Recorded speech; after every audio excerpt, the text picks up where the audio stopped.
13-14 వచనాలు. ఫిలిప్పీలకు రాసిన పత్రిక 3వ అధ్యాయము 13-14 వచనాలు. సహోదరులారా, నేను ఇదివరకే పట్టుకొని ఉన్నానని తలంచుకొనను. అయితే ఒకటి చేయుచున్నాను, వెనక ఉన్నవి మరచి ముందున్న వాటి కొరకై వేగిరపడుచు క్రీస్తు యేసునందు దేవుని ఉన్నతమైన పిలుపునకు కలుగు బహుమానము పొందవలనని గురి యొద్దకే పరిగెత్తుచున్నాను. గత బుధవారమున మనము ఒక భాగాన్ని ధ్యానం చేసుకున్నాం. ఇప్పుడు రెండవ భాగములో మరి 78వ కీర్తన 57వ వచనం. 78, 57వ వచనం. తమ పితరుల వలె వారు వెనుకకు తిరిగి ద్రోహులైరి, జౌకిచ్చు విల్లు పనికి రాకపోయినట్లు వారు పనికిరాని వారైరి. వారు తొలగిపోయిరి. పౌలు గారు ఈ 2026 సంవత్సరములో ఏమంటున్నాడంటే, నేను పరిగెత్తుచున్నాను. దేనికి పరిగెత్తుచున్నాను? క్రీస్తు యేసునందు దేవుని పిలుపు ఉన్నతమైన బహుమానము పొందవలనని గురి యొద్దకే పరిగెత్తుచున్నాను. విశ్వాసీ జీవితము భూలోకములో యుద్ధ దినముల వంటిది. భూలోకములో సాగిపోయిన నీడవలే ఉన్నాయి. దేవుడు మనలందరినీ ఒక పరుగు పందెములో ఉంచాడు. 1 కొరింథీ పత్రిక 9వ అధ్యాయము 24వ వచనములో, పరిగెత్తు వారందరూ పరిగెత్తుదురు గాని ఒక్కడే బహుమానము పొందునని మీకు తెలియదా? అటువలే మీరును బహుమానము పొందునట్లు పరిగెత్తుడి. నిర్గమాకాండం 14వ అధ్యాయములో ఇశ్రాయేలీలతో ఎర్ర సముద్రము యొద్ద ఏమన్నాడు? సాగిపోవుడి అన్నాడు. ఏమన్నాడు? సాగిపోవుడి. విశ్వాసీ జీవితములో విశ్వాసమునకు కర్తయు దానిని కొనసాగించువాడైన యేసుక్రీస్తు వైపు చూచుచూ మన ఎదుట ఉంచబడిన పందెములో ఓపికతో, చూసారా, సాగిపోవు, ఓపికతో పరిగెత్తు. చిన్నప్పుడు తాబేలునకు కుందేలుకు పోటీ పడింది మాకు నాంటేలు పుస్తకంలో.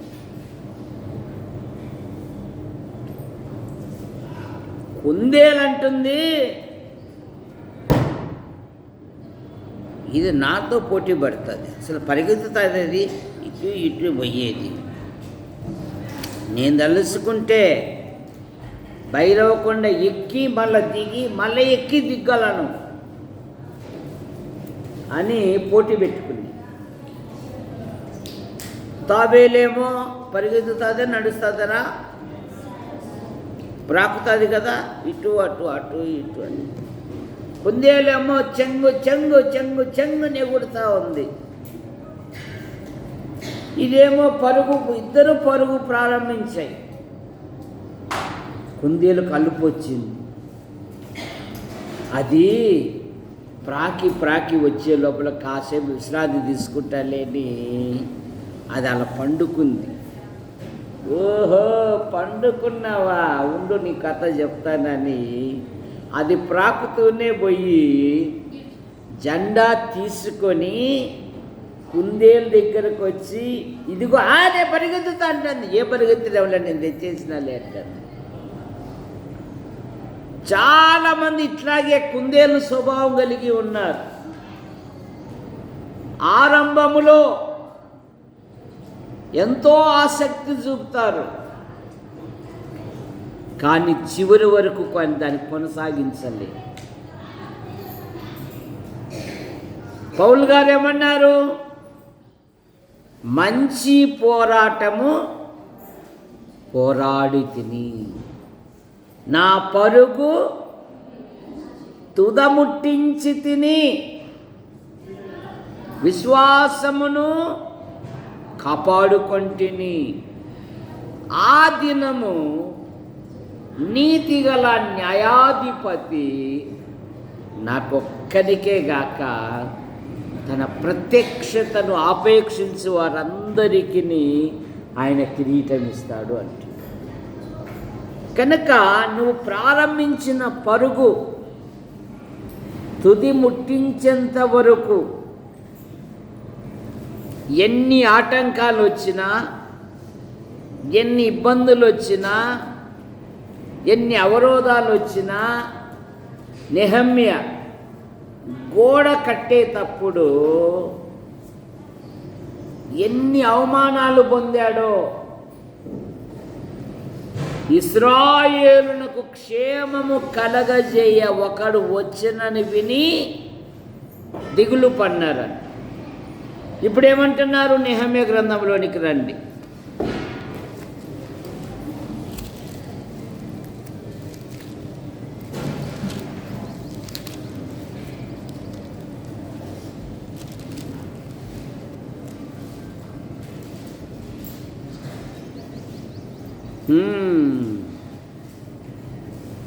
రెండవ అధ్యాయము 10వ వచనం.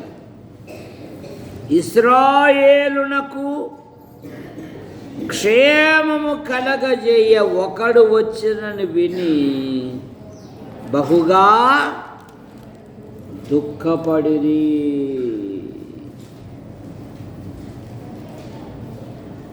తరువాత అక్కడ ఏమంటున్నారో చూడండి. ఎగతాళి చేస్తున్నారు. 4వ అధ్యాయం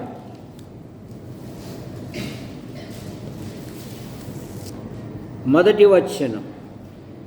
మేము గోడ కట్టుచున్న సమాచారము విని సన్బలటు మిగులా కోపపడి రౌద్రుడై యూదులను ఎగతాళి చేసి సోమ్రోను దండువారి ఎదుటను తన స్నేహితుల ఎదుటను దుర్బలులైన ఈ యూదులు ఏమి చేయుదురు?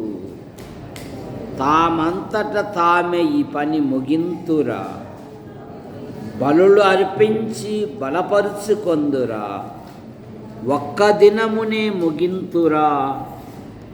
కాల్చబడిన చెత్తను, కుప్పలు కుప్పలుగా పడిన రాళ్లను మరలా బలమైనవిగా చేయుదురా. అమ్మోనీయుడైన టోబియా అతని యొద్ద నుండి వారు కట్టిన దానిపైకి ఒక నక్క ఎగిరినట్టయినా వారి రాతి గోడ పడిపోవు అనెను. మా దేవా, ఆలకించుము. మేము తిరస్కారము నొందినవారు.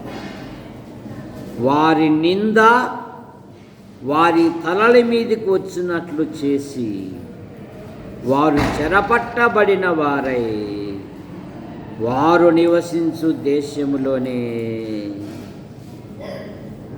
వారిని దోపునకు అప్పగించు. అబ్బా, కడతారంట, ముగిస్తారంట, అవుతాదంట. నాకైతే నమ్మకాలు లేవు. అయిపోయాం, ప్రార్థన చేయమంటున్నాడు కానీ నాకైతే చూసారు, ఒక పని ప్రారంభించేటప్పుడు సాతాను అనుచరులు కూడా ఎన్నో తొందరలు చేస్తారు. కానీ దేవుని పిల్లలు ఆయనను ఆనుకొని పని ప్రారంభించారు. ఆయనను ఏమంటున్నారు? ఎగతాళి చేశారా? అవుతాదన్నారా? ఇటువంటి నిందలు విని కూడా నెహెమ్యా ఏం చేశాడు? మేము నిందలకు తిరస్కరించబడ్డాం, అయ్యా మా వైపు. వారితో కలిసి పోట్లాడటకు పోలేదు, కానీ వారి మాటలు విని ప్రార్థించి, విశ్వాస చేయవలసిన పని ఏంటంటే ప్రార్థించుట. నెహెమ్యా 40 దినాలకే పని ముగించాడు. నువ్వు నాయకురాలుగా, నాయకునిగా ఉండాలి అంటే ఈ 13 అధ్యాయాలు బాగా చదువు. ఎన్నో పాఠాలు నీకు దొరుకుతాయి నెహెమ్యా గ్రంథంలో. ఆయన దాదాపు 9 సార్లు ప్రార్థన చేశారు, 1-2 సార్లుగా. దేవా, నన్ను జ్ఞాపకం చేసుకో, దేవా నన్ను బలపరుచు, దేవా నా మీద దృష్టించు, దేవా పని జడగొట్టాలని పలు ప్రయత్నాలు చేశారు. కానీ వారు విశ్వాసంతో పని ప్రారంభించారు, పని ముగించారు. ఇశ్రాయేలీలు వాగ్దాన దేశమునకు వారు బయలుదేరుతున్నప్పుడు వారు బయలుదేరక యుద్ధ కాలమందు వారు వెనుకకు తిరిగి. విశ్వాసి జీవితములో వెనక వైపు తిరిగి చూడకూడదు. నువ్వు సాగుతూనే ఉండాలి, నువ్వు నడుస్తూనే ఉండాలి. దేవుడు అద్భుతమైన విజయాన్ని ఇస్తాడు. ప్రార్థన చేసుకుందాం. ప్రేమించిన మా తండ్రి, ఈ చిన్న వర్తమానమును నీరు కట్టి ఫలింపచేయమని యేసు ప్రభు నామములో ప్రార్థిస్తున్నాం తండ్రి, ఆమేన్. అందరూ అట్లాగే కూర్చొని